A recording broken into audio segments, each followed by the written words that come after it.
Nous avons d'abord l'insécurité. L'insécurité, les frères.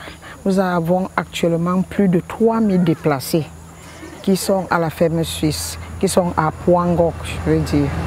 Donc, il y a des gens qui ne sont pas identifiés au niveau des chefferies. Il y a des gens, il y a le trop-plein quoi. Donc, ce qui fait en sorte qu'il y a certains gens qui sont dans les brousses. Il y a plusieurs personnes qui vivent en brousse. Ces gens qui sont arrivés de la Nozo sont entrés, vous-même vous pouvez déjà imaginer ce que ça peut faire. Par exemple, dans certaines chambres, on peut retrouver 10 à 12 personnes. Les gens ils sont partout dans la journée, mais dans la nuit, vous pouvez seulement retrouver, par exemple, les chaussures dehors, mais vous ne les voyez pas dans la journée. Et alors, quand je parle de l'insécurité ici, nous avons peur de vaquer à nos occupations. Déjà parfois à 19 h, il y a les agressions, il y a les viols, on viole les petits-enfants.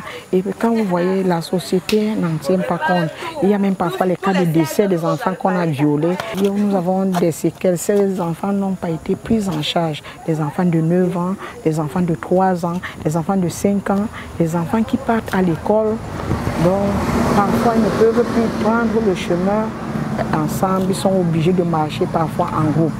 Pour ceux qui se sont déplacés, ils sont arrivés ici, il n'y a pas de prise en charge. La société n'a rien fait pour prendre en compte ces gens-là qui sont venus de l'autre côté parce qu'ils ont des parents, ils ont des frères qui travaillent au sein de la société. Alors c'est nous, les riverains, qui souffrons. Tous les petits espaces qu'on a essayé de faire, peut-être des petits champs pour subvenir. Et les champs là, c'est pas ici, c'est de l'autre, dans la région du sud. Et là-bas, on trouve dès qu'on fait, on ne peut vraiment pas profiter de cela. Ces déplacés viennent dans la nuit, ils ont faim. Ils ont faim, ils doivent manger, ils n'ont pas de quoi, ils n'ont rien. Donc, ils s'approvisionnent là-bas, ils viennent revendre pour survivre.